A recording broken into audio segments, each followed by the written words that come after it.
set up. Okay. So this conversation, we're gonna talk about wealth, right? How do you acquire wealth? My people here who own homes, when you own a home, that's probably the foundation to building wealth. And so I think oftentimes people think that home ownership is not attainable. You need to own a lot of homes. But I'm here to tell you, from living proof, there's so many programs out here that will allow you to buy homes. Has anyone ever heard about NACA? Yeah. Yeah. So if you haven't heard about NACA is a great program. It changed my life. In 2016, I bought my first property. I'm making $40,000 a year. Um, Candy Club with $2,000.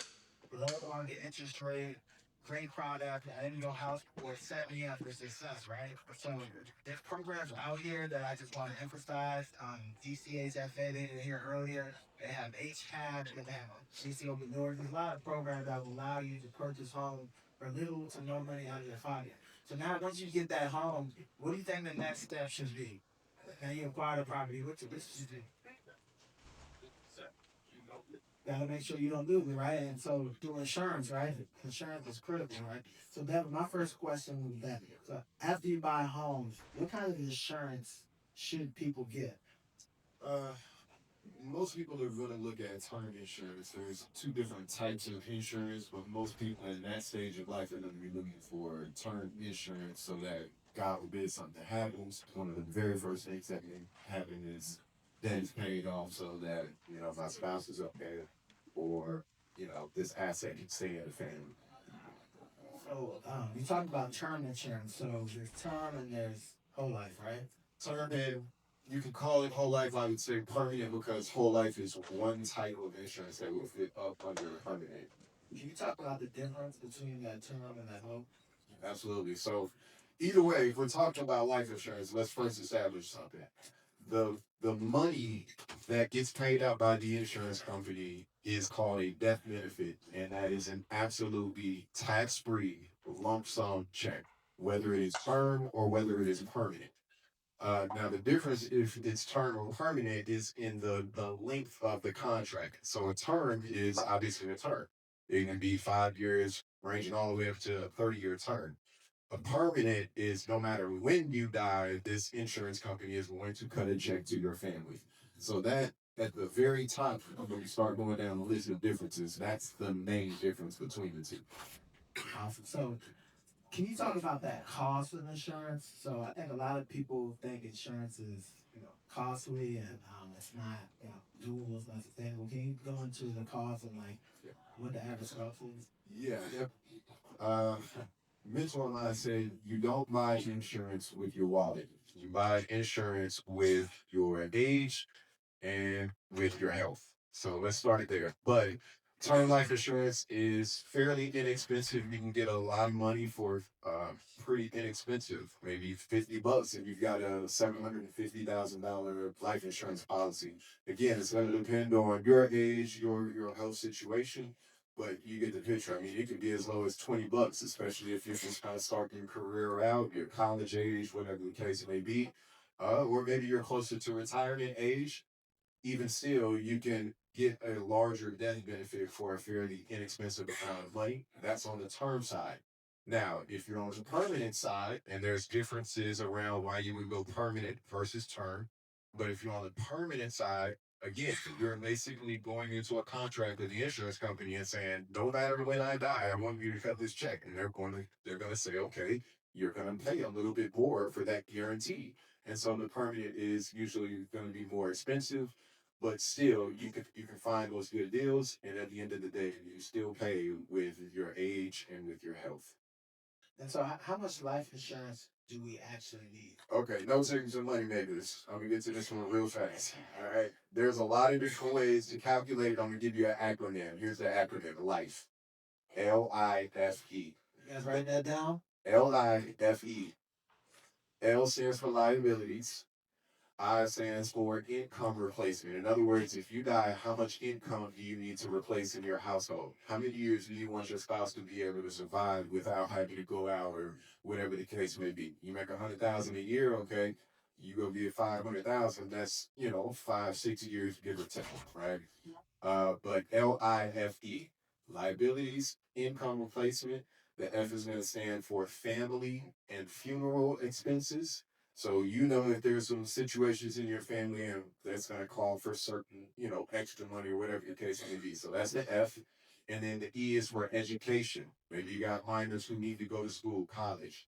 Maybe you need to send your spouse back to school if they're going to need to, go and get new skills to get out in the workforce, right?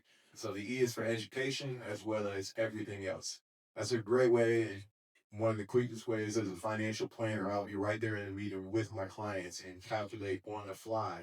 And I'll do some other things from there, maybe consider some inflation and things like that. But using that acronym gets you into a pretty good neighborhood around calculating how much you need.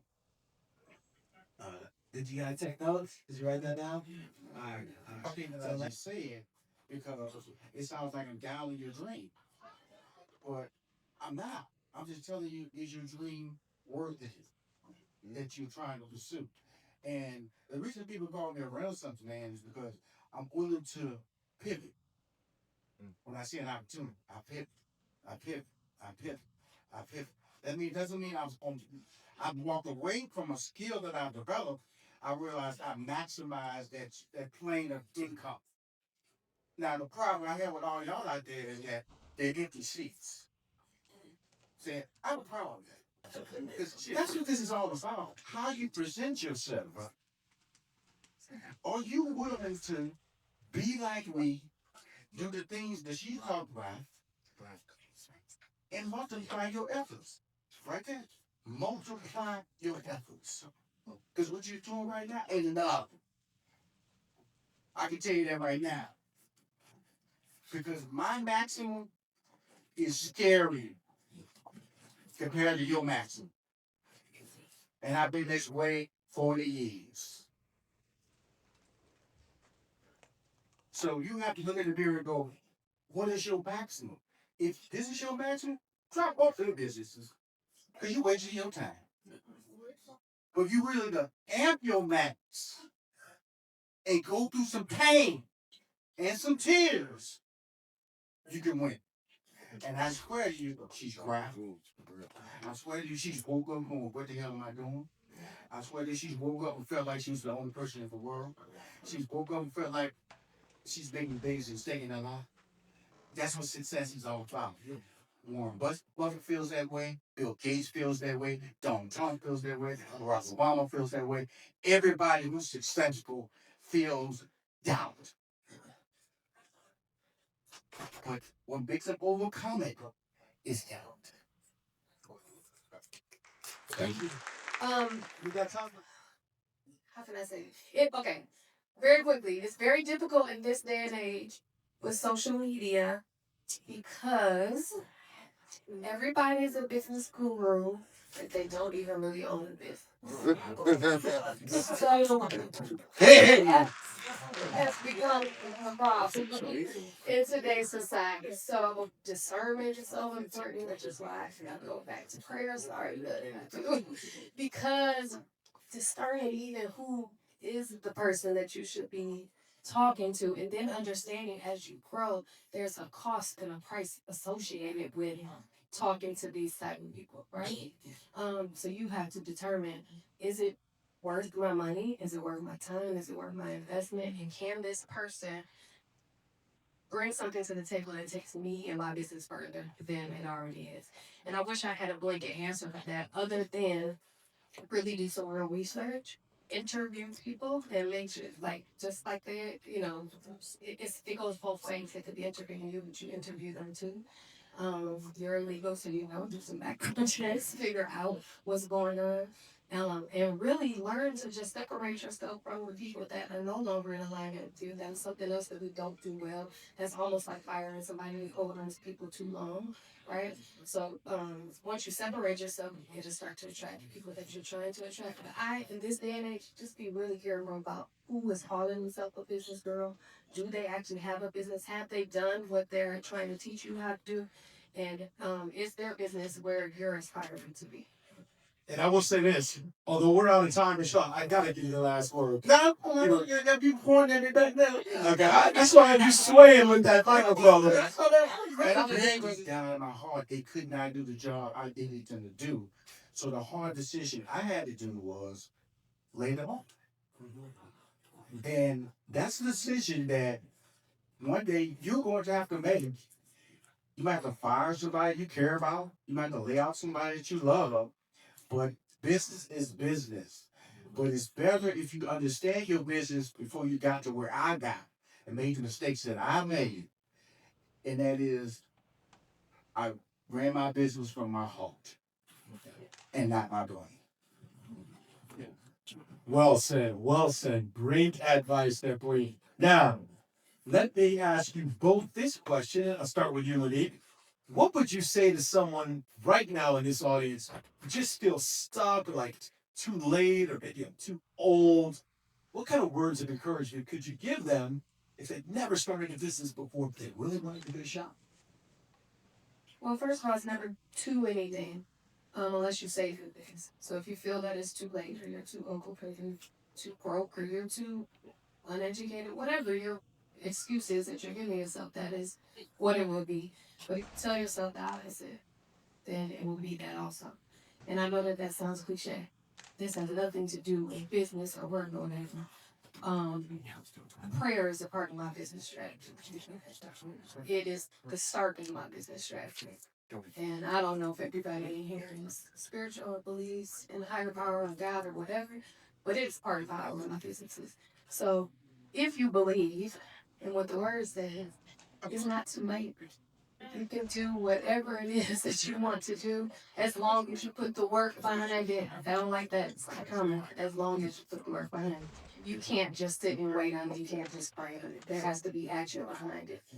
So I would say to you, start now, because guess what? A year from now, you're going to be saying, I could have started a year ago. The time will pass you anyway, and the time is limited. So start today. Start now. Do it scared. Do it broke. Do it alone. Do it. Just do it.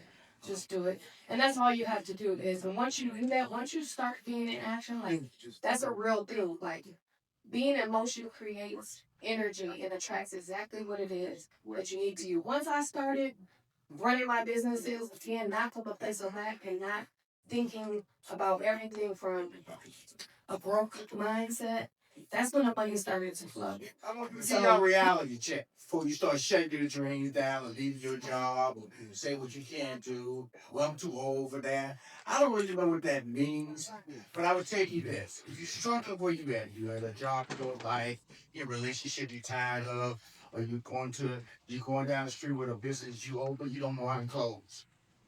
First of all, I've been this way since I was 18 years old. I realized that. And whoever you wanted to be between the ages of 18 and 22 is what you can be now. Because see, what happens is when you get out of that 22-year age range, you get married, have a kid, you get a job, you don't work, you move, and your dream starts drifting, or you start listening to people who tell you, you can't do that, you can't do that, you can't do that. And so you drift away from your original source of power. Go back to that original source of power to get refocused. And when you get focused, what you wanted to be between 18, when you wanted to be anything, you could leave. You were Superman and Superwoman. You could jump out the building. You had dreams, you had desires, you had hope. And then somebody came along and said, you ain't that good. Okay. You can't do that. Okay. Have a baby. Okay. Marry Eve. Okay. I'm glad the long night. Come on, man. Now I looked up as an idiot. So I bet you like, you ain't call me out. I'll tell you something there. When I get on this stage, I am the truth. Because I lived a life that I'm very happy to share. I have a career. I ain't no one here one day. I have a career. And I almost all of them have a career. That's why I'm so complimentary her. I'm telling you something. When I meet people like she's so close to me, that's what I'm talking. When I meet people like that, I just come, how does she feel that damn thing? That's so fast. And she's not with it. Where my ass, Flipped. Flip. Rashawn, you be a great comedian. Okay. Rashawn, you be a great Hollywood writer. Okay. Rashawn, you be a great manager. Okay. Rashawn, you be a great producer. Okay. Rashawn, you be a great maker. Okay. Rashawn. Then finally I go, you know something? I'm just gonna be Rashawn. I'm gonna do everything God gave me and give it 100%. That's what they call me a renaissance. But it doesn't stop me at my age. So if you're 18, you got it going on, don't let nobody stop you. But you gotta get in plan, gotta get law, gotta get in account, gotta get HR. Don't let nobody, I repeat, don't let nobody. Here's a little bit of advice. If you want to be a doctor, when you go to a mechanic or a license, hell no. And that's what we do. You go to your cousin, hey man, they don't want anything. But you take that good advice, man.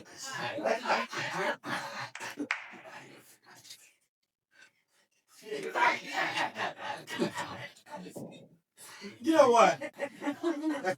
Get out. Was the question about balance? Is that what you said?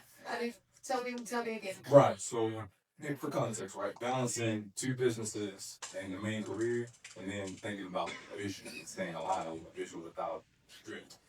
Gotcha. Okay. So you work a full-time job and you have two businesses. Pick one. Not don't let go of them, but pick one. Because if you work a full-time job and have multiple businesses that are not yet profitable, you are not dispersing your energy the right way, right? And when you do that, one lacks, or they both lack, really, because you're not able to do all things well. So what I did was pick something and master it, like become the best. Nobody did brunch better than me. They still don't. But once I did that thing and knew exactly who my audience was and who I was talking to, my audience told me where I needed to go next, right? So I had a brunch restaurant, and who brunches? Women, right? So women will come brunch mostly. I mean, some men come, you guys come too, but for the most part, women are going out with their girlfriends to brunch. And when they will come, I started thinking to myself, what can I do next to provide to the audience that I already had? And that's when I birthed Mink and Honey, which is my beauty brand. And then from that, I went from that to help them others. If you're trying to master two businesses now on top of a full-time job and neither one of those businesses are doing well, I implore you to pick the one that is closest to being profitable and focus on that. And you can always circle back and, do something with the other one, or you could sell it. I probably would. But either way, focus on one of them. Don't try to keep up. Yes. Sorry. This and the Rampur. What's the name of this? So we have Sangam, the World Malt Whiskey, and then we also have Rampur, which is the Sauvignon Blanc whiskey.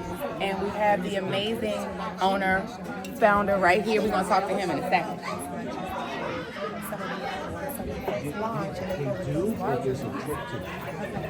An importer of Rampur whiskey here in the United States. So these are my brands that I import from India. So I have many different expressions, but we decided to go with these two here for today. The reason for that is because this one here is catching a lot of social media excitement right now. When you make the front cover of the Whiskey Advocate magazine, it is. That's one of the top whiskeys in the world. You get a lot of attention. I see George. So yeah, there's a lot of good ones on there.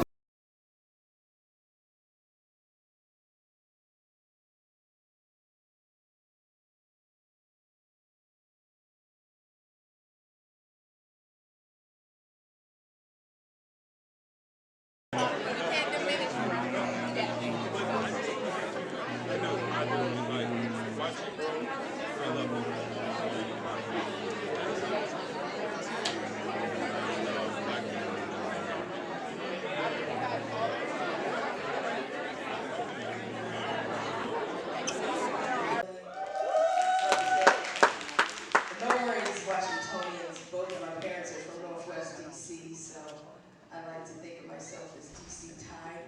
I'm a graduate at Howard University. You know, Bison. School of Communications in where I came up out of. Got a broadcast journalism degree, graduated in 2006, and went on to have this incredible radio journey from 2006 to 2022. And after that, I did everything from, I went from literally an intern to night show for 7 years, to afternoon drive for 4 years, to morning show for 4 years, syndicated mornings, and yeah, and then after that, it's like you get to the top of it, and you got two choices when you're at the top in radio, which is syndicated radio. Either you're gonna move on to like television, or you can like sit there until you're 80 years old and be behind a microphone. And you know, some people enjoy that, but for me, I really, I had acquired all these skills. I had learned all these things. I had mastered marketing, branding, messaging, and I wanted to coach the next generation of talent. I wanted to support and advocate for talent. And so I said, you know what? I'm ready to move on. I don't want to sit here doing this anymore. And I saw that content and media was moving in a different direction. And I said, okay, as content and media is changing, there is a need for people like myself who understand audience and talent and business to move into spaces where we're not still trying to be the talent, but we're helping the next generation. So I left in 2022, and I went on to become what I am now, which is the director of content at WHUT, Howard University Television. We are a PBS station. We're the only HBCU with a PBS license, so it's very cool to be able to create from the Black perspective for PBS. And so I'm the director of content there, and just recently, are we ready? And just recently, I won 2 Emmy Awards for 2 of the say my name. I need you to put Emmy Award-winning Auntie Ant, okay? I know that's a lot. 2. Okay, you know what? See, that's why we helping each other. 2-time Emmy Award-winning producer.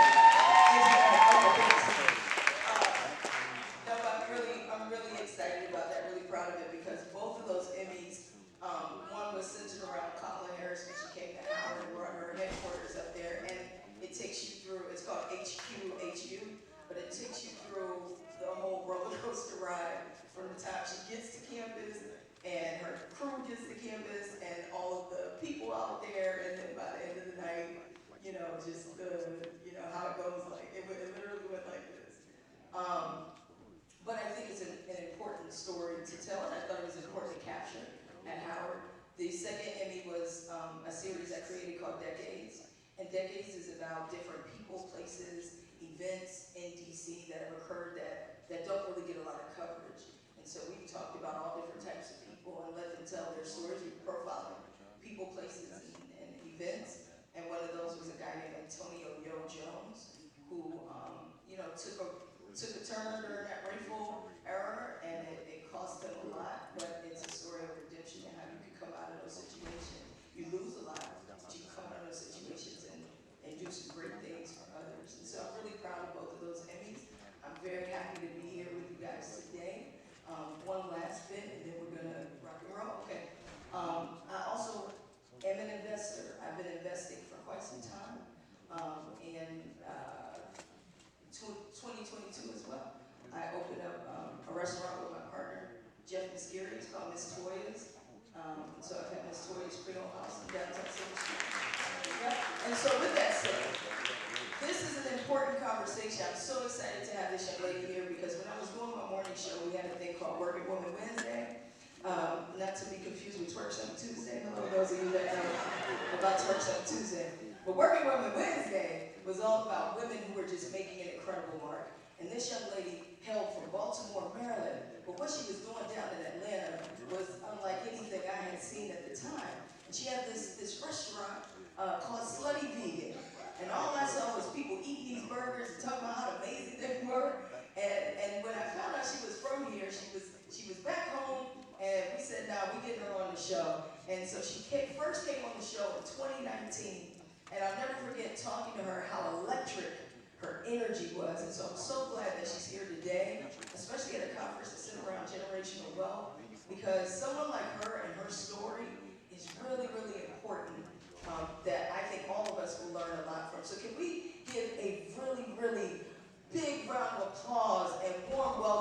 to Miss Pinky Cole Hayes, who's officially here representing CEO extraordinaire, innovator, entrepreneur. This is a real dynamic woman. Can I tell y'all? First of all, how y'all doing? Okay, so the last time that I saw you, yeah, you had locks. I had locks. And I had locks. We had locks too. And then we ain't got no hair. We don't have no hair. That's a lot of evolution. Come on, Jesus. And you cannot cut corners on talent. Oftentimes, I used to just hire people off Instagram because they said they needed a job. LinkedIn is your best friend.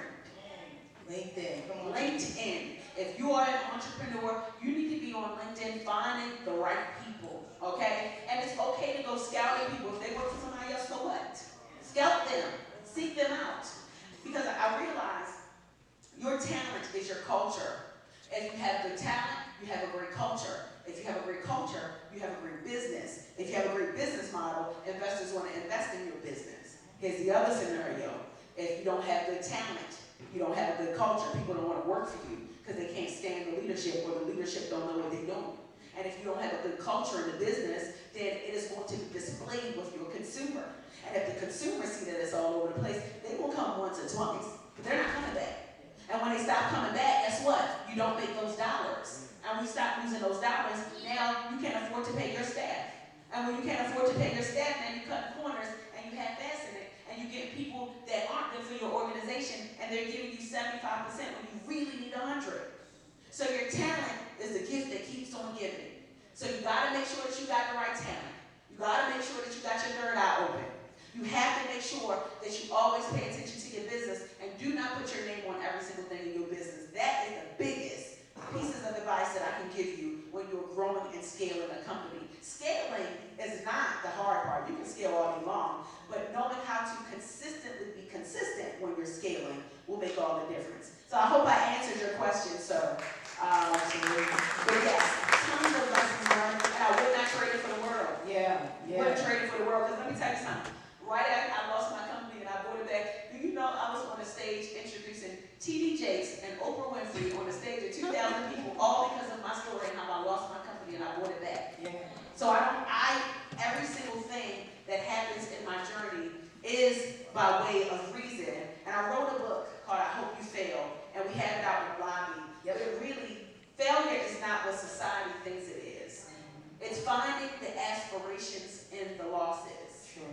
The best lessons I've ever learned is because by society's standard, I may have failed, but it really was just giving me the wherewithal to be smarter, to be stronger, to be wiser. So when I see it happen again, I'm like, been there, done that. Yeah. I've learned. It was expensive, but guess what? That's the best schooling that I ever had.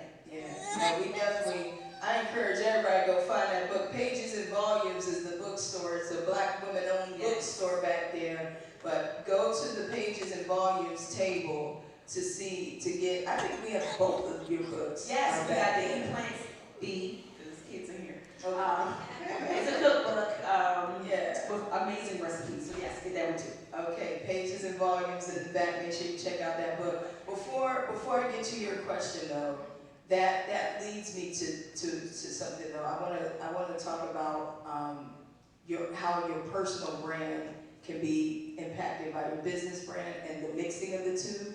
I'll stick a pin in it because I want to prioritize your question. But I want to speak to that as well. What happens because again, these lawsuits come, these headlines come, but again, we still see we still see you making millions, and then people, sometimes can come at you about all of that and how you just manage the two without losing them both. Hey, Pinky. Okay, so my question kind of tethers, I think, what the young man was asking too. Like, we hear you now, and you are so confident. Like, you know what you know, you're safe in your space. But we also know you have done things that are remarkable, right? Along the journey. My question is, like, when you're starting out on that, what no one has ever done before, right? We get this imposter syndrome. And when he said, well, how do I know when to start charging? I think, it shows up on that level. For most people, the people I talk to on the ground level, they're like, I don't know what to charge, and when do I start charging? And then for you, like, when do you know to charge forward, right, for the first time? So kind of that imposter syndrome. What gives you that internal, like, I'm going for that thing, but I'm going to do it in spite of. So you just have to do it. What I've learned is, so let's talk about content creators for a second. Content creators are the new celebrities, right? And it's because they show up authentically as themselves every single day. And because they show up authentically as themselves every single day, they begin to build a community that people want to consume.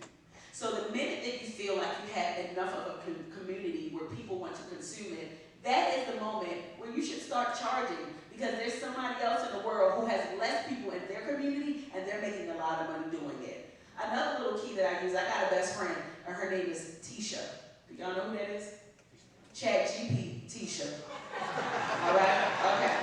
All right. So what I would do is I always use prompts. So I want everybody who has this question to go into ChatGPT and say, hey, I need to know when is a good time to start charging. How much should I charge? What are they charging in market for the service that I'm offering? Okay? And how much do they charge for this service? And when do I start charging it? And what should that price include? What should I offer them for the price that they are willing to pay? With ChatGPT, and I am a big proponent for AI, okay? AI is the new way. And by the way, I'm gonna give you a little cheat code, write this down. There is an AI called Fixer. Fixer, F-Y-X-E-R, Fixer. What Fixer does is it checks all your emails and puts them in a draft, and it just, entrepreneurs, it makes your life a lot better. So write that down. But you find out what other people are doing. It's like real estate. What are the comps? If they're charging over here $4,500 and y'all are doing the same thing, why not you? And we have to get out of our own head. I think that that's the thing that separates us from our greatness, is because we don't want to post the content, or we don't want to charge. I used to be like that before. I didn't want to charge, but I eventually said, you know what? I know that I have a gift. And I know that I have something special, but there is a flip side to charging. You can't charge people if you don't know the information yourself. You have to be the research. The research is ever flowing. You should always be learning, always be building, and the money that you make from charging people, you should be going to conferences to learn more. You should always have mentors. You should be getting as much information as you can, and getting information that the average consumer has not gotten, so that you can funnel it down. So when I'm in these big rooms, and there's billionaires in these rooms, and these people that have all of these big portfolios, I'm sitting there being a sponge. So when I come back, I can report back the information to people who have not gotten in those rooms yet, but it's the art of the exercise of learning the information so that I can process the information down, and then you'll feel comfortable charging people for it. If you ain't where you want to be on the information, then don't charge. But if you feel like you're an expert and you continue to learn, you are more than within your power to charge when you see other people doing it, one, as a comp, and when you feel confident to know that what you have can't be learned somewhere else. I love that. Research and investment. Those are the two things I took from what you just said, is the power of doing the research. And then investing in your own education, investing in your own knowledge. So if you have not gone to a conference and whatever it is you're doing, invested in, if you have a model you're trying to pursue, or you want a restaurant or something you're trying to open, if you haven't researched other restaurants and you're not studying menus, you're not serious. So just remind yourself, like, ask yourself how serious you are about what it is you want to do. Pinky, we have to wrap up, and I just can't tell you how, again, just I'm in awe of just your growth, your transparency, and your will, like that. Just, you won't be stopped. You can't be stopped, no matter what it is you do. Congratulations on Vogies, by the way. I do wanna try. Tell us about Vogies, because that's the latest. But then, so I was all excited about Vogies, and now I'm back in DC, so I watch all your stuff. And then I saw like a really bad incident happen at your opening. And I was like, well, wait a minute, what is going on? So tell us about Vogies, but then also tell us about just, again, the power of always kind of sharing, or when can sharing kind of become too much, if it ever is, in your opinion? Sharing can never become from too much. The problem is that people don't share enough. People aren't transparent enough, right? And the more vulnerable you are and open you are, like if you are who you are offline as you are online, you'd be surprised at how many more opportunities you get because everybody has this role on, right? Everybody has a veil, everybody wants to be this thing, but we all got problems. We all stressed out, we all going through stuff, but we all like to live life and we all like to live, to have fun. And when people can feel like they can relate to you, that is really when you build your community, right? So a part of my vulnerability is one, because I don't care about the opinions of other people, right? I know who I am and I know whose I am. And that is very critical when you're an entrepreneur because it ain't always going to be pretty and people aren't always going to praise you. But you get to a space, and I was always there, but it's more critical now than it's ever been because when I lost my company, you know, you got the faces like, oh, she lost her company, like, that's crazy, that's what she did. So you see those things, but it builds a thick skin that now I'm like, okay, sticks and stones can hurt my bones, but now I get to do what it is without regret, without regard, and people are either going to do two things, they're going to love me or leave me alone, and the people that left me alone, they ain't love me in the first place, and I ain't need them. You know what I mean? So that's very, very important. And to Vogies is like the vegan Jersey Mike's. Yeah. And I'm excited about Vogies because that concept is so special. There was a gap in the market and I didn't see anybody doing it, which is another tidbit for you as entrepreneurs. Focus on where the gaps are in the market. There's so many opportunities to start new things that nobody else is doing, and you can carve a lane for yourself. So I created Vogies. It's the first all full service vegan sandwich shop that has sliced lunch meat, right? You can make your own sandwiches and it is fantastic. We got fresh baked bread every day. We're gonna be scaling that business too. So I'm in the season of completion, right? Completing what I started, completing my thoughts. You know, entrepreneurs, we think a lot of thoughts, we got a lot of ideas, completing those ideas, right? Like where there was a comma, there was a period. Saying no in business, right? Walking in my power and being confident in that power, and I get to do that by way of my businesses, Slutty Vegan, Bar Vegan, and Vogies. And yes, somebody did steal my car out in front of my restaurant. And that was the same car that I got hit by the mattress, so that was God telling me that you need to get rid of that car too. So I say all that to say God is better than good, and He will take away the things that you don't need, so that you can reposition yourself for better things to come. God be screaming at God you. be screaming. But I've had those moments where God is screaming like, go girl, like that's enough already. Yeah. No, that's incredible. Can we give Pinky a big round of applause? What you have built is amazing. What you continue to build is amazing. Again, so much that I hope you all have learned and gained from her just sharing her story. And you know, again, the last thing, like I said, what I wanted to speak to is just that building of your personal brand and your professional brand. To anybody in here, because a lot of us, we're building businesses, we're starting businesses, but then we have ourselves, sometimes you don't know if you should have a personal page and a business page, or do you have both, or how do you populate it? So kind of speak to how you've kind of built both of those. Did you kind of push everything through your personal and then build business, or do them together, and any suggestions you have for people from that? Because we're all now, if you're building a business or whatever, everybody's kind of a media company. You got to kind of see it as that. Yeah. It's not just a page. You're kind of like a content creator. So to speak a little bit to those two. So I'll give you a really, really clean formula that I have done and it has worked. So first of all, when I started building Slutty Vegan, I wasn't thinking about my personal profile. I was just building the business. So what I'm sharing with you, I learned along the way so that you can skip a couple steps, right? Past go collect 200. So you build your business page, right? And let your business page be your business page. And your personal page can be the behind the scenes of the business page. That's one model. That's the model that I use. So you see the business here, and then on my personal page, you see the building of that business, right? If you don't want to be the face of the business, because everybody don't want to be the face. So if you don't want to be the face of the business, you build the business here, and let the business be the business. And then on your personal page, you show the grunt work of how you're building that business.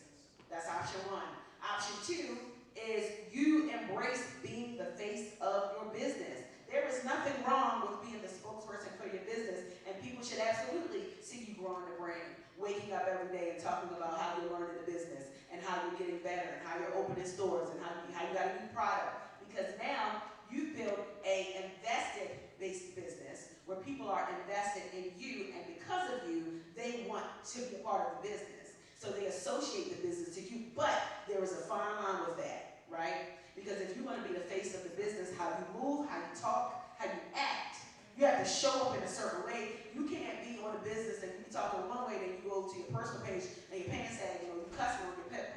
People connect the dots and they find the thread. So those are the two things that I would say. For me, I build the business on my business page and my personal page. I show the behind the scenes, the struggles, everything that's happening in the business, and I find that works for me because when people fall in love with the business, then they start peeling back the layers and say, well, who created this genius of the thing? I want to meet that person. And they start looking at your LinkedIn, they start looking at your Instagram, and then they can learn the visionary behind that business, and then they start following you. What happened with me now is my personal brand is now as big as the business. So I have some things to think about. It's a good problem to have. But when you have those good problems, now you got to feel like, okay, you got to understand how do I continue to grow both of these empires without merging the two. And if I do merge the two, making sure there's some parallel where it makes sense and it's not overloading each other. Did that make sense, y'all? Got it. Makes sense to me. And if people want to keep up with you, if they're not already following, if you want to follow me, go to Pinky Cole on social media, all social media handles. You can go to Google, skip past the bad stuff. Or you can follow us on social media, Slutty and ATL or Vogies. And I'll be around. I'm excited to see all of y'all great businesses. I'm actually excited to go in the lobby and look at some of the businesses. But I'll be around. If you want some motivation, I always do it on my page. And just a last word, I pray that every single entrepreneur in this building will always get the desire of your heart. And even in the moments when it feels hard, you keep going. Even if it feels uncomfortable, you keep going. Because just a couple of months ago, I almost lost my mind. And I got it right back, and I'm here. So no matter how bad it may look, you can come back from the darkest days in your business. So I wanted to share that with you. And good luck to everybody in your business. And I appreciate y'all. Thank you so much for having me.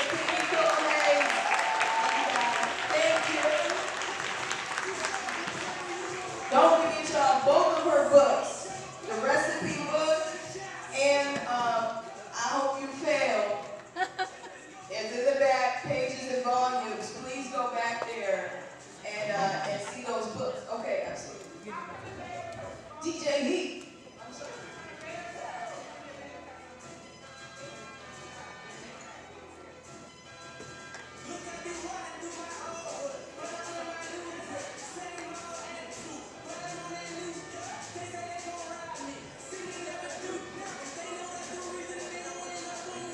Thank y'all so much.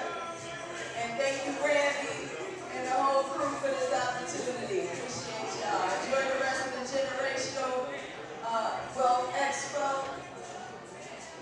Again, pages and volumes is in the back with the books, with all of Pinky's books. DJ Heat on the ones and twos. Angie Ann, turn your mic. Y'all have a great rest of your afternoon.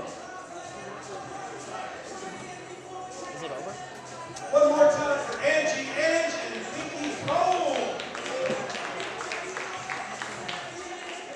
And we are not done. We've got last, certainly not least. Let me tell you guys. I was just talking to my wife about this. This is something, if you have property, you want to know how to protect your assets, you want to know how to pass them down to your children, how your children can pass them down to their grandchildren, how your grandchildren can pass it down to your great-grandchildren. You can keep it all protected, all in one house. This is what the wealthy do. So do not leave before you get this information. Ladies and gentlemen, let me bring out first, Layla Lockwood, trustee, who's going to explain to you how to put your assets in a trust which makes them untouchable. Come on out, Layla.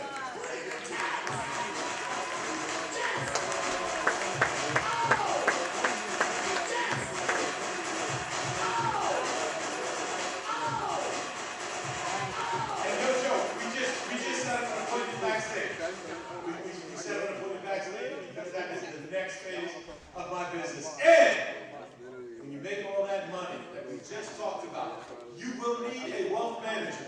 The wealthy have wealth managers. They don't manage the wealth themselves. Speaking of wealth managers, we have one of the best right here today to speak to you. Ladies and gentlemen, welcome, Devin Outfit.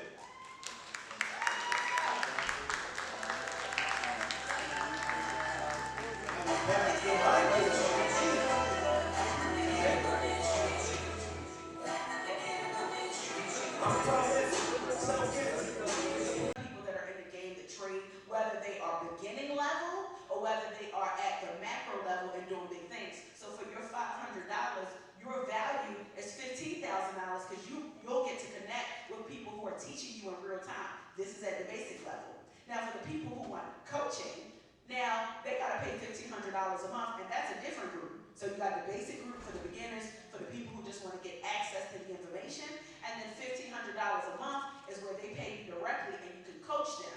And you have intimate coaching sessions where you teach them how to trade. You teach them the art of the business, and they get to have a daily or a bi-day, like every other day call with you to talk about what's happening in the market. Or maybe you do a morning call every single morning when the market opens, and they get access to that call, and in real time they get to trade with you. So you're making the money off the $500. All you need to start is, you got your 30 people, 30 times 500, boom, that's the basics. And if they want a little bit more than that, $1,500. And for $1,500, they get one-on-one access with you. They get to email the people who just did the workshop, right? And now you have this whole full association. And guess what you're going to do? Every single year, you're going to do a conference called Black People Who Trade. And every single person who trades in Black America is going to come to this conference. You're going to have a keynote speaker. You're going to have fireside chats like this, okay? You're going to have different tech booths so people can tap into different opportunities in the tech world. And you're going to build a marketplace for people that are interested in in trading. And you're going to do it every year. There'll be it's a ticketed event. People pay tickets to come, so this is a different price. So you got 3 streams of income. You got the basic, you got the coaching, and then you got people who want to come to the conference every single year. And then the last thing that you're going to do, you're going to write a book about trading for dummies, how to trade. Black people who trade, the book. And you're going to be a publicist. Follow me, because people think it's complicated. It's very simple. Then you're going to write a book. And it's so easy, you're going to get AI to help you write that book, okay? You're going to get AI to help you. Y'all laugh at me, you want to do it, and y'all are like, damn, how you did it? You want to get AI to help you write that book. Then you want to get you a publicist. You're going to start a nonprofit organization that's going to help people in this community learn how to trade. Black people in this community who learn how to trade. And then you'll have a scholarship gala every single year to provide scholarships for the people so that they can learn how to trade and go to school and make money. There you go.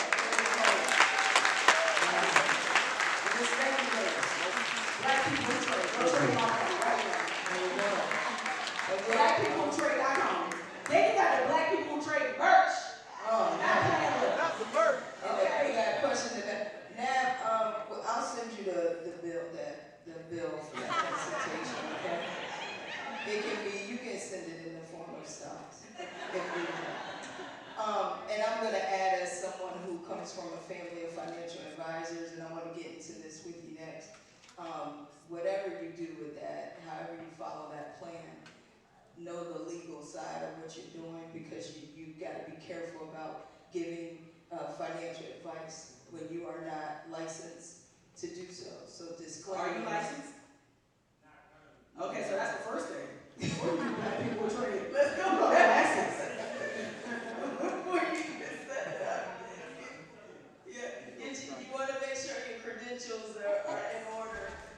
And I'm going to talk about that because as business grows, it requires, then it starts with the idea, and a lot of us are great with the creative side, but it's the operational that I want to talk to you about, that I think is really important that we don't miss. Because we may have the game plan, we may have great ideas, but if we are not, if we don't have the right people around us to help us with the operation, you can quickly build and lose it. And so I want to talk about that, but I also, again, I opened it up for questions as we go. So yes, sir, if you could tell us your name and go for it, please. Hello, my name is Ivy Lassiter, and I have a suggestion for you too, brother. When you do have, you have everything signed up like she said, you can actually ask them to come to your event, and that would be part of the package as well, Yes. coming to your event. So the question I have for you is, without getting into detail, I know you said you unfortunately lost your company and then you brought it back. What are some of the things that you've learned from that you can share with us on the pitfalls so we can kind of maneuver around it? Thank you. Absolutely. I think that's what you was going to ask me too. Yes, because you started off, you had one store or one truck, and you're managing the finances of that, and then you quickly grew. So again, one moment, a lot of times, one viral moment can change the impact of your business. Some people, I would say things move slow until they move fast, right? So it may have felt like it was taking a while. Next thing you know, this opportunity comes, boom, you're at the top, everybody's trying to offer you money. I'm sure you got investors throwing money at you. Now you're growing really fast, but you only know what you know. So yeah, let's talk a little bit about growing too fast, how that happens, and just managing your operation. So, great question. So, I'm going to take y'all back down memory lane. All right, so I started the company in 2018. And from 18 to 2021, I ran the company myself. I need y'all to pay attention really close because this is going to be a valuable lesson in here. I ran the company myself from 18 to 2021. And I'm talking about I ran it from front to back. And then I started having babies. I had a baby in 21. I had a baby in 22. And I had a baby in 23. And I had an IUD in 24. Okay, but I had a lot of kids in the meantime. And they tell you when you start scaling your company that you put people in position to run your business, right? Y'all heard that before. Like when you start scaling, you get the right people. I did everything that I was supposed to do. I started putting people in place. I'm like, hey, I'm having these kids. I'm gonna take a back seat. I'm gonna still be the mascot of the brand. I'm gonna still be the face of the business. I'm still going to be the storyteller because that is the part that I do well. And y'all go off and be great and run the business. The problem is that I got too comfortable. And when you get comfortable, everything that you build can crumble. And my comfortability was the fact that I stopped paying attention to the business because I trusted that the people that I put in position had it under control. So every single year, I'm making double-digit millions, but when you look up under the hood of the car, ain't no engine in it. Y'all understand what I'm saying? Every year, making money has never been my problem. Making the money and bringing the money in was easy. But when you have $20 million in debt and a company that has 14 stores and you have more debt than you have revenue, there's no way you can survive. It's like the Titanic sinking slowly. I remember the movie like, Rose. That's what it was. That's exactly what it was. And here I am. I come back in the company after having my last baby in 2023, December 2023. I came back January 2024 with my buckets, trying to catch the water out the ship. And it was too late because the boat had already submerged. I'm metaphorically speaking to you. So here I have these investors, and they're great, right? These are wonderful folks, but at the same time, they're trying to build generational wealth too.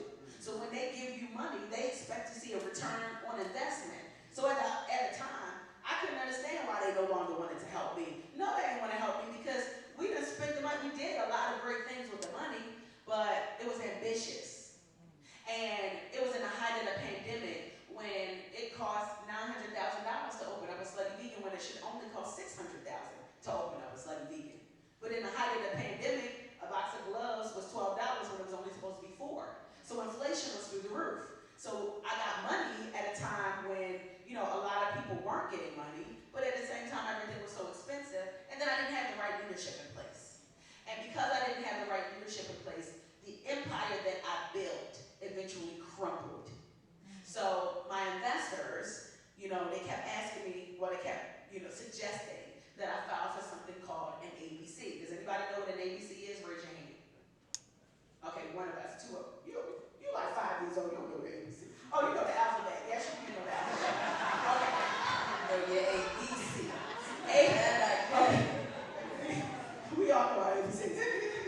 It's called an assignment for the benefit of creditors. So think of it like bankruptcy's second cousin.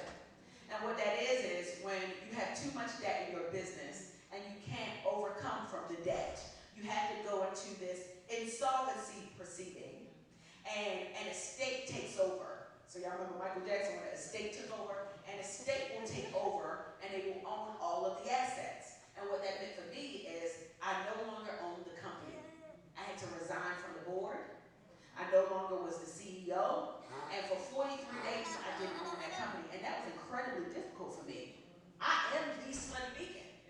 But can you imagine? Something happened in my business that wasn't directly my fault. But when you are the CEO, you are going to get all of the praise, and you're also going to get all of the boos. So for those 43 days, I got clear, because guess what I was? I was uncomfortable. And there's a lot of things that I learned. The first thing that I learned was when I got hit by a mattress on the highway going 70 miles an hour. In real time, a king mattress hit me driving in the middle of the highway. And I said, God was telling me that I needed to rest. Okay? Okay? And then somebody pulled over trying to pick the mattress up and put it on their truck. I said, put the mattress down. Was this in Atlanta? This was in Atlanta. Because anything goes in Atlanta. Anything goes in Atlanta. Anything goes. I've been out there like, oh my God. But Mario, go listen, out there. The other thing that I learned is that as an entrepreneur, you can never take your hands off the wheel. I don't care how good the resume is. I don't care how many businesses they've scaled. When you are finding talent to take your company to the next level, that little thing called your third eye, you always got to keep open. And you need to make time for the thing that it is that you built. Because when it all crumbles, everybody else is going to run it. You're going to be stuck with the debt. You're going to be stuck with the lawsuits. You're going to be stuck with the poor credit because your name is on everything. That is what happened to me. The third lesson that I want to teach you when you are growing a company, if you can fight it, do not be a personal guarantor in your business. Did y'all hear what I said? When I lost my company, my name was attached to everything. Nobody told me not to do that. My name was attached to the leases. My name was attached to the EIDL loans. It was attached to everything. So guess what? When the company folded over, guess who they went to find the money? Me. They came after me. Killed my credit. Destroyed my credit. I couldn't even buy a stick of gum. And I'm still making millions. Double-digit millions. So if you are an entrepreneur in this audience, when you get leases and you're growing your business, if you have a brick and mortar, make sure it's like a good guy guarantee. After a year, if you have to put your name on it, take your name off after a year. You do not want to be liable in that business. Your personal name should not be associated with your business because we never really anticipate that our business is going to fall apart. But now you do. You have to look at all angles, and I'm so glad that it happened to me early on because now I can sit on stages like this and talk to entrepreneurs and say, do what I did or don't do it. It's great in the summer. I can just get out the shower and go. Yeah. So every now and then I miss my locks because sometimes I see a picture, I'm like, dang, the locks is locking. And then it's like days like this where I'm like, well, you look beautiful. Thank you. You as well. Good to see you. You as well. And I know I'm just excited. Every time you come home, what does it feel like when you're back home? Because, you know, I know you're based in Atlanta, but I feel like home is really special to you. Home is really special, man. Like, every time I come to Baltimore, the way that I get embraced. Like, growing up, all the people that I knew was famous was Jada Pinkett, right? So now people are like, oh, Pinky, like, you rep in Baltimore? And it feels so good to be able to represent the city who made me who I am, right? Like, I can go to any room, I can go to any, be around anybody, any congregation, and the Baltimore, the two is still gonna come out. You know what I'm saying? Like, so to come from East Baltimore, Sedonia Avenue, and go to Baltimore City College High School and Western High School, and I don't know if some people in here are from Baltimore, you know what's the difference. But to be able to do that and make something of myself and represent for my city, that feels really good, and I don't take that for granted. Yeah, and I love that you rep this. You rep everywhere you All go. the time. You rep, and that's important. So I want to. One thing I want to do is at any time, if anybody has a question, because time is of the essence, tennis. So if anybody has a question at any time, feel free to just jump into the conversation. I don't like to wait till the end because we end up running out of time. But if at any time you want to ask something, just put your hand up and I'll make sure we get that, okay? But one of the things I want to talk about when I think about your journey, because I've kind of followed it from the beginning. But when you first came in 2019, you had this whole other story before Slutty Vegan even was. So I want to go all the way back because I think that when we talk about wealth and building and success, people don't realize like over your journey you acquired certain skills. And the skills were transferable and all those skills you developed. And we're going to start in Baltimore when you're throwing parties because that required and you gained the skill. And each part of your journey, I think you gained skills that helped you for what you're doing today. So I want people to kind of pay attention to that aspect. So take us to Baltimore when you're, where you grew up and when you start throwing parties and then, going from Baltimore to New York or college in New York. So kind of take us through that beginning. Yeah, so the beginning was very interesting, and I feel like the beginning of our stories really shape who we are. So I actually was born in a single parent household. My father got arrested and he ended up doing 22 years in prison. So I watched my mother be this entrepreneur. She's the lead singer of a reggae band called Striker Spassi, right? So she was like a local celebrity in the DMV area, but she also had a job. She worked at the bank and still worked in the same bank for 39 years today. So I grew up learning what loyalty and commitment looked like on this side, and then I also learned how to be a risk taker on this side, okay? So I'm doing it the legal way. And I knew that I didn't want to be regular, whatever that meant. When I was a kid, I said, I'm gonna make it. I'm gonna be a star. Like all my friends laughed at me like, Pinky, you crazy, you dream big. You know some of their friends when you growing up. But I knew that my greatness was not tied to where I was at that present moment. So as I was growing up, I started throwing parties. I'm like 15 to 16 years old, having the biggest high school parties in Baltimore City. I'm talking about I would charge $10 for people to come into the party. And I would charge $1 for the waters, DJ popping, like it was a big thing. And I'm like, oh, I can really do this. I'm a business owner, right? And eventually I started selling like chickens in high school. I would buy the chickens for $1 and sell them for $2 in the cafeteria. And then I would buy candy and sell it. And I knew that what I did very, very well is I knew how to bring people together. So when I graduated high school, I went to Clark Atlanta University. Okay, it's one of us. Yes, come on. Yeah. So when I went to college, that was kind of like my playground. I'm like, all right, I know how to bring people together. People like me. They like talking to me. They come to things that I create. So I got to college and I started doing everything. I joined Delta Sigma Theta Sorority Incorporated. I was Miss okay. I became Miss Junior. I became Miss Omega Psi Phi. Then I became Miss Clark Atlanta University. So I'm like, I have a gift where I know how to connect people and I can do that very well. Fast forward, I packed up my bags and I moved to Los Angeles, California with a duffel bag and a suitcase and a Bible. And when I went out there, I had no job lined up, but I just knew that I wanted to be great. And sometimes you don't know what that path is. You just gotta go, close your eyes and jump. And my father always told me success is like throwing mud at the wall. Something gotta stick. So when I went to LA, I'm like, all right, what am I gonna do? I had to figure it out. So I ended up working in TV. And I became a production assistant. My sorority sister was like, Pinky, you need some money, you can't keep getting refund checks. And I was doing background work, and I'm like, all right, this is a little ghetto, okay? I gotta do something legitimate. So she told me that I could work on a show called Judge Karen's Court. So who would have thought that this little girl from East Baltimore, who had a father who did 22 years in prison, would end up not only working in TV, but climbing up the ranks, which you know is incredibly difficult to do in a short amount of time. I wake up one day and I'm a producer on the Maury Show, y'all. I'm like, how did I get here? I'm like, you are the father, what is going on? But I'm working on the show, and one of my good friends, he was like, Pinky, there's this restaurant. It's called, I don't remember the name of it. It was like, but they're subleasing it. You want to open up a restaurant? And I'm like, well, I like to eat. I don't really cook like that, but I like to eat, so sure, why not? And I'll never forget it. The rent was $2,400 a month.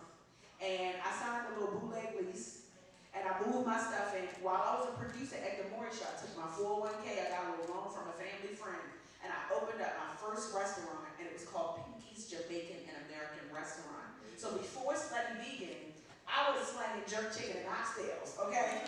And this was even before, I didn't even eat it, right? But I was selling it, and paperclip that because I wasn't in alignment entrepreneurs to make sure that you are in alignment. I had that restaurant for 2 years, and then I woke up one day and that restaurant caught on fire, and I lost everything. And I didn't get it back. You know why? Because I didn't have fire insurance. That's what I said. My dumbass. I'm like, what is going on? But I didn't have fire insurance. And because I didn't have fire insurance, I was unable to recoup anything that I had. So I fell into a depression. It got really, really dark for me. But I truly believe that God will ordain your steps, whether you like them or not. Because in that moment, he was really rebuilding my path.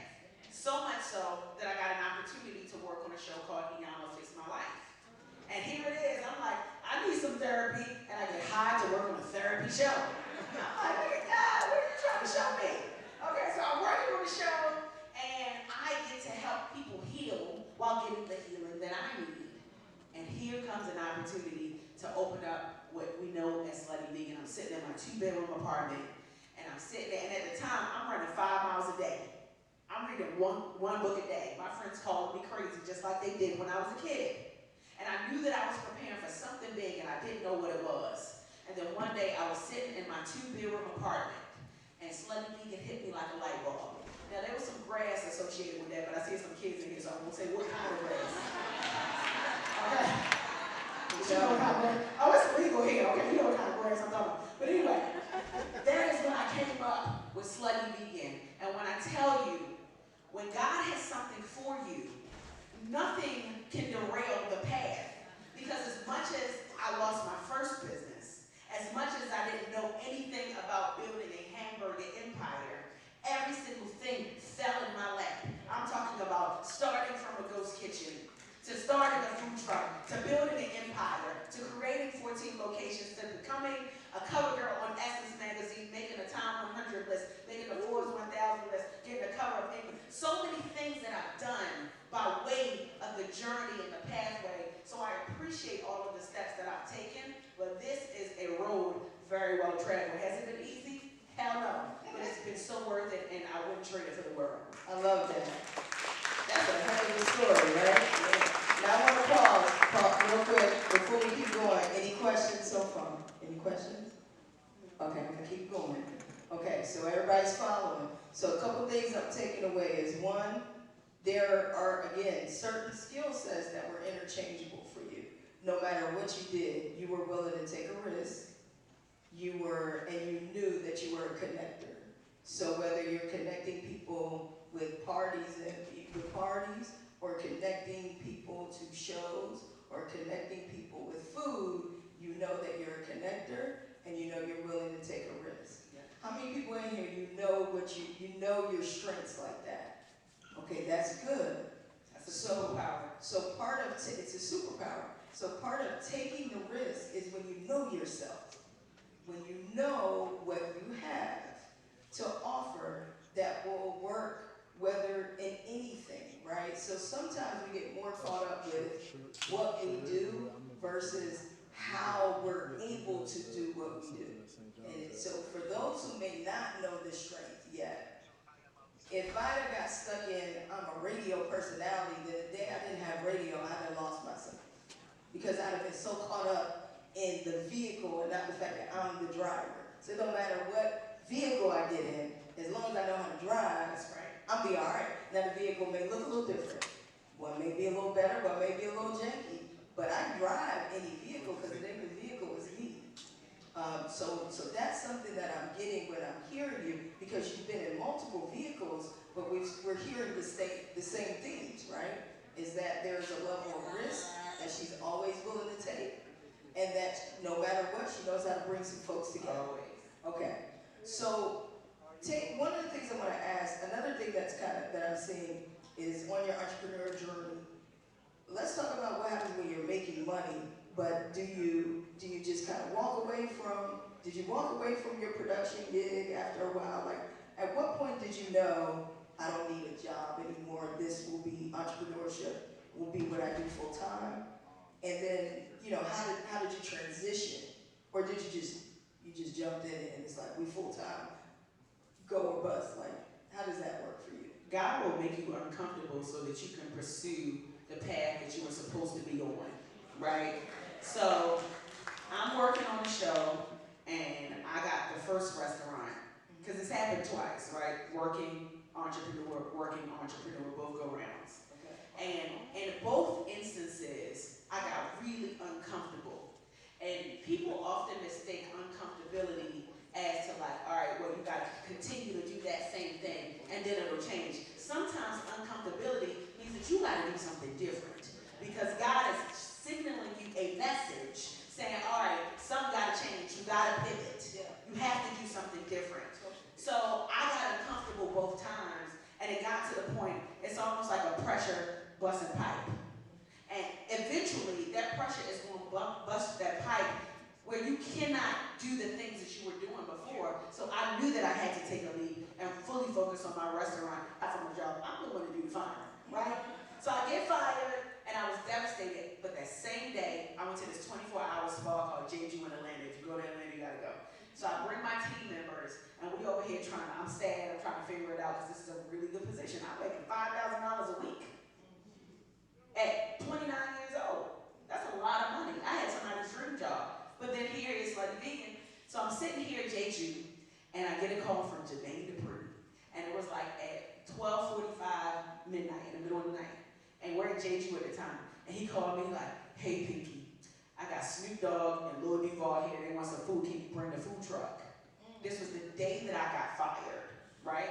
And I had some decisions to make, and I'm like, all right, we just put the truck up. It was 45 minutes from where we were. That means it would take almost 2 hours to get back, to get the truck, to go back to JD's studio, to feed Snoop Dogg, to do whatever is required. But let me tell you something about being a risk taker in business. Yes, it took 2 hours, but that 2 hours changed my life. Because the day that Snoop Dogg bit to the damn fries, okay, he went online and he told everybody to go to Slutty Vegan, and my business has been up ever since, all because I chose to take that leap. So when I tell you, if you are employed and you are an entrepreneur at the same time, there's going to be a time, especially if you're doing it right, that you're going to have to make some real-time decisions, but don't do it just because it feels right. Do it when it don't feel right. Do it when you feel uncomfortable and you know that your business has great potential. You put the pieces in place and you can walk away knowing that, all right, I'm going to put my heart and soul in this. Because when you do take that risk, there's a lot of greatness that comes with that risk. And I'm going to sit here and be honest, taking a risk means that there may be some obstacles along the way. If you don't know my story, I built a $100 million brand and I lost it for 43 days. And I bought it back 43 days later. But it's the art of being a risk taker. And you, as an entrepreneur, have to be okay knowing that sometimes the chips will be up and sometimes they're going to be down, but it's the art of the process and knowing that you get to continue on the journey and doing exactly what you love with pure and good intentions. I love that. I want to talk about some of those hard lessons, those hard times, because I think one thing I learned about was this term called homeostasis, right? And homeostasis means basically your body always wants to be at a certain level of comfort at all times. That's why if you get too cold, you get goosebumps, right? If you get too hot, you sweat. The body always wants to be at homeostasis. And so does the mind. The mind wants comfort. It doesn't like discomfort. So the minute you're uncomfortable, you ever had that moment where it's like, you know, dang, I could have just did this. You know, I'd have jumped out here, but I really could go do this and make that $5,000 a week. How did you push through the discomfort or push through? Because I feel like when we're in times of discomfort, usually you're immediately trying to figure out how to stabilize. So you don't think to yourself, this discomfort is just what I needed. Yes. Typically, when you have discomfort, what are you trying to do? You got to find the comfort again. So that's why we run back to certain people. That's why we run back to certain jobs. Or we run back to what we know, because the body is homeostasis. And people would tell me, like, you know, don't listen, you know, kind of don't listen to the thoughts, you know, but that's hard to do because the thoughts are banging, like, you know, so how did you push through that? Because I don't think that everybody is good at just sitting in the discomfort. Or sometimes they start to panic, or they get anxious, and next thing you know, you're falling into habits that may not be good for you. I will say this, we always know what it is that we need to do.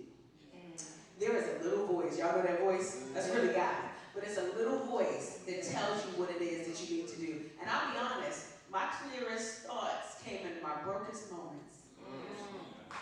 When I had not a pot to piss in, when I was looking, rubbing them pennies together, is when I had my clearest thoughts. Because you get an opportunity to sit with yourself. And sometimes you gotta sit with yourself, and what happens is, and I'm guilty of it, when you don't have much, you got all the opportunity in the world to sit with yourself, but when you have a lot, you don't think about the things that you need to think about because you get what? You get comfortable. Absolutely. So when you're uncomfortable, that is when the real raw truth comes out and you get to dissect, and you're right, it doesn't feel good when you're in those uncomfortable moments, but when I take a step back and look at the uncomfortable times when I'm past it, I'm like, I needed to go through that.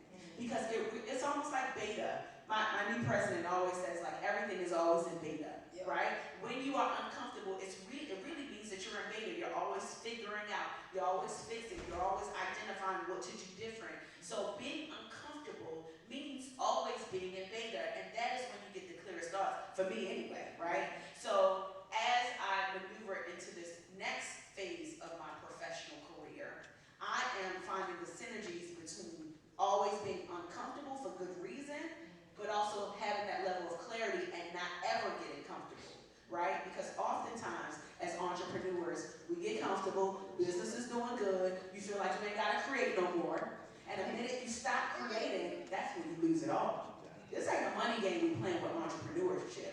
This is a creativity game. Like, how can you expand your mindset to be able to create new ideas that will continue to scale your brand? The reason why Apple works is because every 9 months they come out with a new product. Okay, you can't even use that charger no more in that car because they came out with something new. You understand what I'm saying? But somebody is back there expanding the mindset because they don't want to ever get comfortable. Because the minute they get comfortable, there's going to be T-Mobile, or there's going to be somebody else, or there's going to be another company, Microsoft, that's going to come in and do what they didn't do because they got comfortable and they were sitting around and not thinking about big ideas. I want to talk about beta because a lot of people don't know what beta is, but beta is really important. I had one of my other entrepreneurs, Omi Bell, she used to say, all entrepreneurship is one big experiment. Yes. And so beta, speak to that word and what that means, what that means to you and what that means in business. So let's think about an app, right? So let's think about Instagram. So before Instagram launches a new product, and a new product could be like where the button goes on the interface on Instagram. You ever go on Instagram and like, okay, I remember this button was over here this time, but now they push it over here, psyche, right? So beta is when they do a trial run of a certain thing to one, make sure that it works as a group study, group case study, right? Make sure that it works, do people like it, is it user friendly? So you do this study to identify if it works or not, and you do the study with people, right? You test it out. Beta is almost like when they test medicine with animals. That is also in beta, but tech specifically, beta is an opportunity to identify if a product will work or not, and how well it will work. What are the bugs that need to be fixed? How do you need to change it? So let's talk about entrepreneurship. When I said everything is in beta, every single day that I wake up, there is a new opportunity to do something different, right? It's like a marathon. I'm Pinky in the brain in real life, okay, Pinky? How are we going to take over the world, okay? There is a new challenge to unlock every single day. And when I say beta, as a founder, there's blueprints all over the place. But you're walking in a real-time blueprint, especially for me. I'm building a vegan empire. You see vegan restaurants closing every single day. So here I am trying to figure out what works, what doesn't work. Do people like Impossible? Do people not want soy? Do people want to have more healthier options? Do they want wraps, or do they want food that tastes like regular people food? And that beta for me is testing it out with the people, asking people questions, doing surveys, seeing what it is that people like, what they don't like, and all that is called is data. Data drives businesses. If you are an entrepreneur, you got to make sure that you got that data. And if you don't know what I'm talking about, that is making sure that you have the phone number and the email to every single person who patronizes your business, because you can utilize them in a way in which it helps you make decisions on how to grow your company. So while you're in beta and you're launching a new product, you can utilize the people that consume you the most, and that's the people that spend their dollars on you. So I'm forever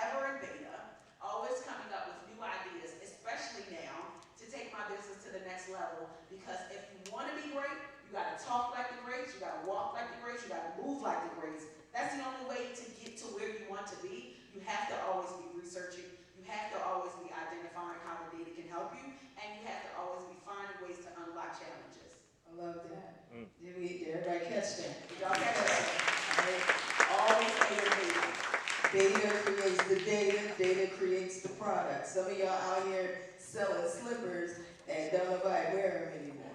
So that's because you didn't test it. You didn't test it. Stay in data. Stay in. So I'm gonna pause again before we keep the conversation going. Anybody got any questions so far? Oh, we got one. Okay, come on. Because I don't like to wait to the end. Come with it.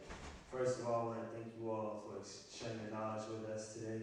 I'm in that stage right now of discovering when to transition my business to an in-profit business.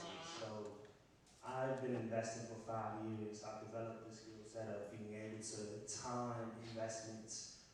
And I'm sharing this within a group of 30 people in the chat.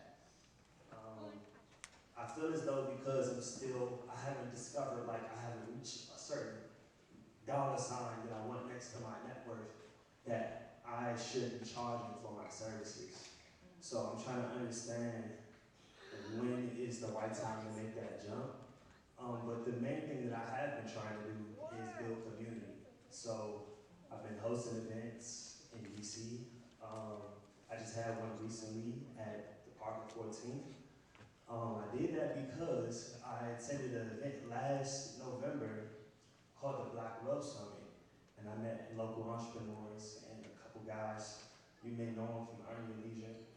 So it was like an eye-opening experience. So my question is, when is the right time to make that jump in terms of, wanting to offer community service, but also a profit from it? Okay, so I got an idea for you. What's the name of what you do? What's the name of your business? NAV Trades. NAV Trades? NAV Trades. And is your audience black people who trade? Yes, primarily. Okay, all right, I got an idea for you. It might not work for you, but I'm gonna say it anyway. I'm about to give you a whole playbook. Okay, so you're not making money right now, right? Not for my community, no. Okay, so what you're going to do is you are going to build a community that people are going to pay a subscription fee to be a part of your community. And you need to call it Black People Who Trade, right? I know it sounds simple, follow me. Black People Who Trade is an organization for black people who trade. Sometimes we make it so difficult. It ain't even gotta be difficult, okay? Follow me. You're gonna create this organization. They are going to pay $500 a month, right? Recurring. You're gonna get a subscription. There's a couple of subscription-based model services online. I forget the name. Dora, if you remember the name, say it out loud. But there are a couple of organizations where you pay them a fee, they build the community for you, and people just tap into the community. You charge them $500 a month every month. What do they get for $500 a month? This is basic, right? For $500 a month, what you'll do is 3 times a week, you'll bring in different traders to come and do fireside chats, to do workshops with the people. So they not. And then I started having babies. I had a baby in 21. I had a baby in 22. And I had a baby in 23. And I had an IUD in 24. Okay, but I had a lot of kids in the meantime. And they tell you when you start scaling your company that you put people in position to run your business, right? Y'all heard that before. Like when you start scaling, you get the right people. I did everything that I was supposed to do. I started putting people in place. I'm like, hey, I'm having these kids. I'm gonna take a back seat. I'm gonna still be the mascot of the brand. I'm gonna still be the face of the business. I'm still going to be the storyteller because that is the part that I do well. And y'all go off and be great and run the business. The problem is that I got too comfortable. And when you get comfortable, everything that you build can crumble. And my comfortability was the fact that I stopped paying attention to the business because I trusted that the people that I put in position had it under control. So every single year, I'm making double-digit millions, but when you look up under the hood of the car, ain't no engine in it. Y'all understand what I'm saying? Every year I'm making money has never plan first for your drink. And then surround yourself with people who agree with your drink. Get rid of naysayers. Naysayers they're a dime a dozen out there. They could be your mama, could be your cousin, could be your husband, could be a naysayer. Because people don't see the dream. But what you have to do is, and believe me, when I quit IBM, there was a lot of people going, boy, you live IBM? To tell the truth, you need anniversary. Got it all. But then when I started appearing on TV, hey, what did Tiki say? You know, and so know that I didn't understand how to be successful. I just knew I wanted to be successful. I knew I wanted to work hard. So I had to leave Houston, move to New York. I had to get out of my comfort zone. There's a lot of people out there in this room who will not get up at a certain time of the day, will not work on weekends, will not move out of this state, will not deliver. Well, you have standards that you're losing. She's a woman. She knows.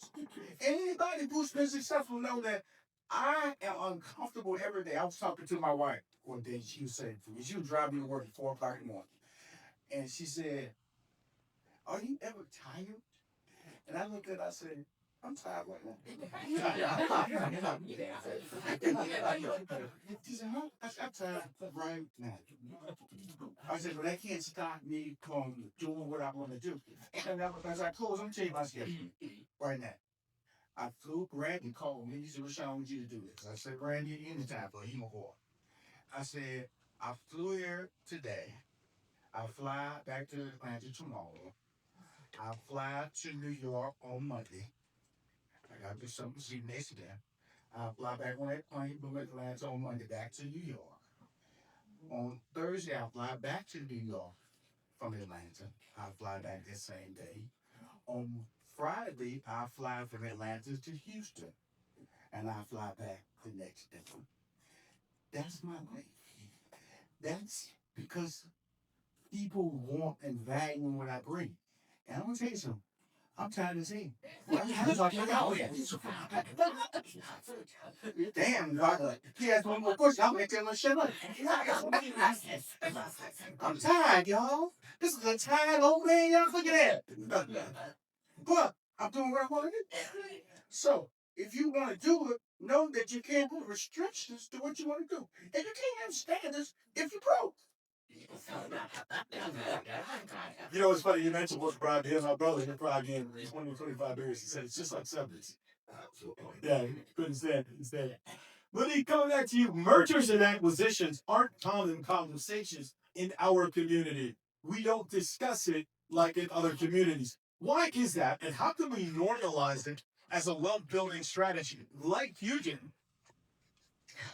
I'm gonna be really honest and transparent. Actually, I think the reason why we don't have the discussions is because we approach wealth as a community from a place of lack.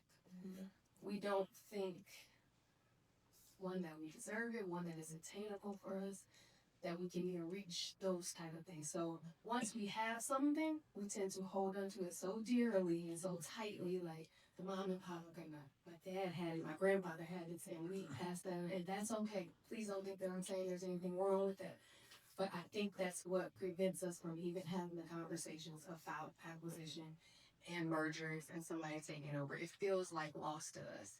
And it's not. It opens the door to so many other opportunities, so many other things that we can do.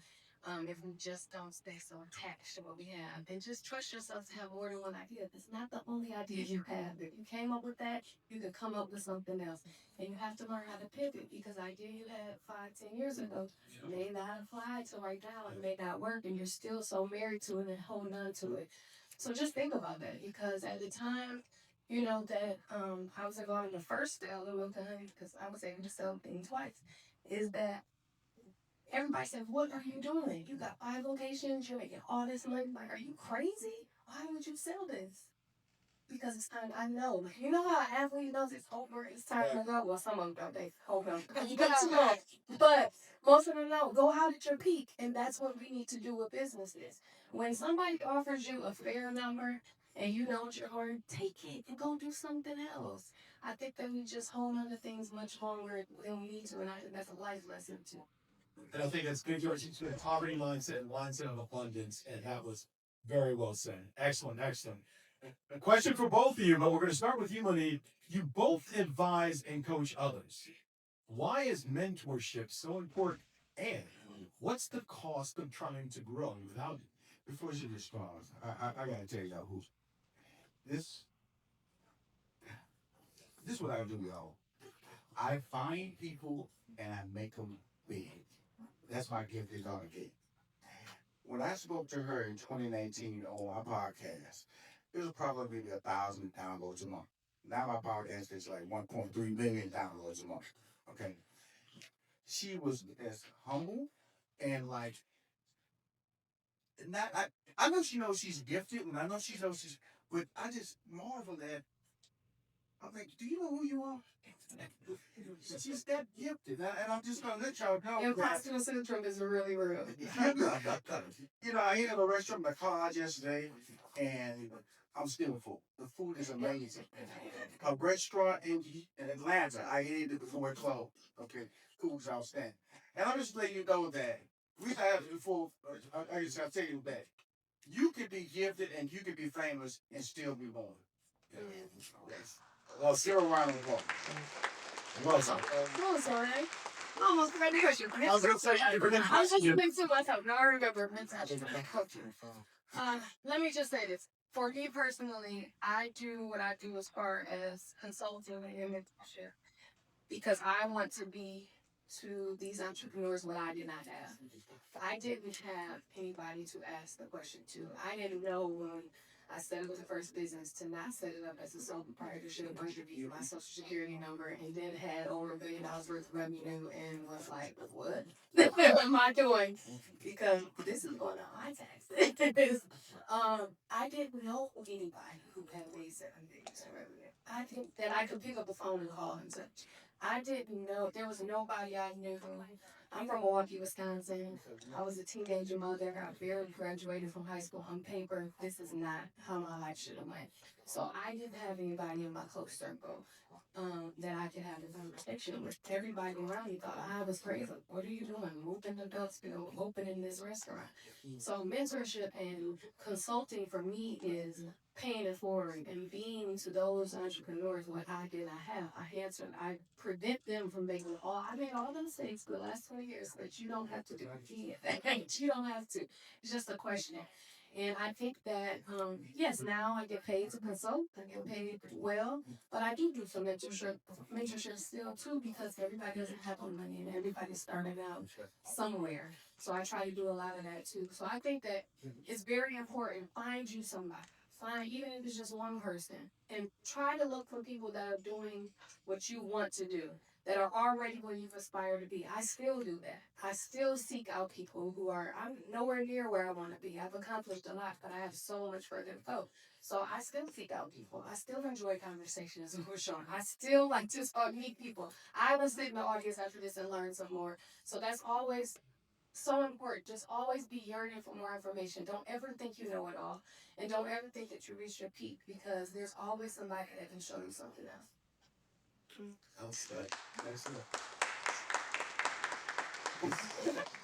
Rashad, what do you have to say about mentors and mentorship? I'm the guy who forklift driver. So somebody pulled me off of a forklift driver. I got fired. Here's the deal, Tim. I can't talk to all of them. You can't be a social media. No, stop all that fast. Stop all that. See, I ain't gonna sit up and lie to y'all like I care about them.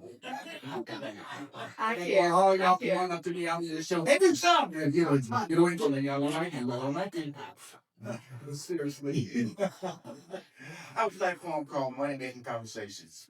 You should write to them. moneymakingconversations.com. Go to moneymakingconversations.com. And that platform was designed for entrepreneurs, influencers, small business owners to give them a platform where I would interview you for free. It's no charge. And for 30 minutes, and your platform will go on my podcast, 1.3 million downloads a month. It will get syndicated to 20 HBCUs, national. Show. That's my girl right there. And then it'll also go here on Sirius XM channel 141, 142. That's Money Making Conversation.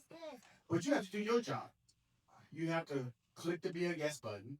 You have to fill out all the information I ask. I'm asking for 10 questions, not 5, not 2, not 2.5, 10. I'm gonna reject you. When you fill it out, it comes directly to me. So if you don't feel the stand of laying around when we own this or sense of crazy stuff, I'm gonna put you on my show. So I'm telling you that I created a platform that enables you to get exposure nationally, in other words, worldwide, really, on my platform, and it's free. And that's how I mentor people. That's how I give you relationships. And you will get calls. You will get people responding to you if your product is relatable to something that they want. It's called MondayConversations.com. I'm the host, Sean McGowan. And that's what I put out there. So, yes, I do love y'all. Don't feel like All right, I've got a question that I love to ask entrepreneurs and successful people across the globe because one thing's for sure, you can learn more from failure than from success. So, what is one early mistake that each of you have made, your biggest mistake that taught you the best lesson? For me, I'd like to start with you. Oh, one, because I made every mistake. I don't think there's a mistake that I did not make in life and in business. Okay, one early on. I think I kind of touched on it already, but the setting up your business properly, that is one. So it's more than one. It's kind of a group of things. Just making sure that your affairs are in order. That is most important. And it's easier to start that way than try to fix it later on. It's like trying to stop a moving train. Like when your money is already flowing and you've already set things up incorrectly and you haven't done the right bookkeeping and didn't hire an accountant and you're just going winging it. It's so hard to go back. Right. You know, because when you find you bring somebody in, they're gonna say, okay, show me what you did, 8 months ago, what happened? You're like, you can't remember what happened yesterday when you're an entrepreneur. So I think that was the most impactful mistake that I made that took me years to recover from and fix. So I try to impart on that. And then also, just a little bonus, second one is be really careful of your partnerships early on and who you align yourself with and who you do business with. Um, Business is like marriage. It's like sometimes I don't know, not deeper than marriage, but close. Like it's like you're so intertwined, and you have to make sure that people are in alignment with you, not just on the business page, but morally. Do they have integrity? Are those things in alignment with you? So just be seeking your next income, whatever that may look like in your situation, but you are unprotected as well from a life insurance perspective. You don't own that policy. Also, you are underinsured 99.9% of the time if you solely rely on the policy through your employer. Again, because if you just ran the back of the napkin numbers on that acronym like I just shared with you, LIFE, you go look at your policy for your job, a lot of times it's 1, 2, 3, maybe 4 times your salary. You have to pay above and beyond that to get maybe 5 or 6 times your salary. But again, if your salary is even 100K, okay, and you got 6 times your salary, that's 600K, but the average mortgage is what, 200, 300,000 right now, right? Plus everything else. So you're 99.9% of the time underinsured if you're relying solely on the work policy and you don't own it. And 9 times out of 10, those policies don't have the additional things built into them that you can find a lot of times standard if you go kind of shopping on your own. And what I mean by that are insurance policies have kind of like additional features that are called riders. One of the big riders that you want to be looking for right now if you go shopping are what are called living benefits. So the death benefit, again, that's that big chunk of money that will pay out to your family if you pass away. That's the death benefit. But what about living benefits, right? What happens if I have a stroke? What happens if I have a heart attack? I don't have any money to decide for that. Well, they have living benefits built into the policies now where you can pull from that death benefit in the event of some of these. Connect with me. My question actually is, when you are growing in your businesses, what about mentorship and business coaches? Because what I'm finding is, as I'm elevating, visions are no longer aligned with where I'm seeing myself going. So how have you all been able to navigate that space? What she said? Let me answer my question. That's what she gonna get today. She has to interpret stuff. That's right. I just want to repeat back to so I understand, as you're growing your business, you're asking about business mentorship within your business, like finding one, or how do we? Okay, so you've outgrown those that got you. Okay, she's outgrown her mentors. That's what's going on. How can I say it? Okay, very quickly. It's very difficult in this day and age with social media because everybody's a business guru and they don't even really own a business. So that's become the problem in today's society. So discernment is so important, which is why I gotta go back to prayer. Sorry, but I do. Because discerning even who is the person that you should be talking to, and then understanding as you grow, there's a cost and a price associated with talking to these type of people, right? So you have to determine, is it worth my money? Is it worth my time? Is it worth my investment? And can this person bring something to the table that takes me and my business further than it already is? And I wish I had a blanket answer for that, other than really do some real research, interview people, and make sure, like, just like they, it goes both ways. They could interview you, but you interview them too. You're legal, so do some background checks, figure out what's going on, and really learn to just separate yourself from the people that are no longer in alignment with you. That's something else that we don't do well. That's almost like firing somebody who hold on to people too long, right? So once you separate yourself, it'll start to attract people that you're trying to attract. But in this day and age, just be really careful about who is calling themselves a business girl. Do they actually have a business? Have they done what they're trying to teach you how to do? And is their business where you're aspiring to be? And I will say this, although we're out of time, Rashawn, I gotta give you the last word. No, you pointed at me back there. Okay, I saw you swaying with that microphone. And I hate when you talk this way. Come out. You don't have me pinky cold back there. I like all these. All right, well, let me just say on behalf of Monique Rose Sneed and Rashawn McDonald, thank you so much. I hope you had a lot. Give it up. Monique Rose Sneed and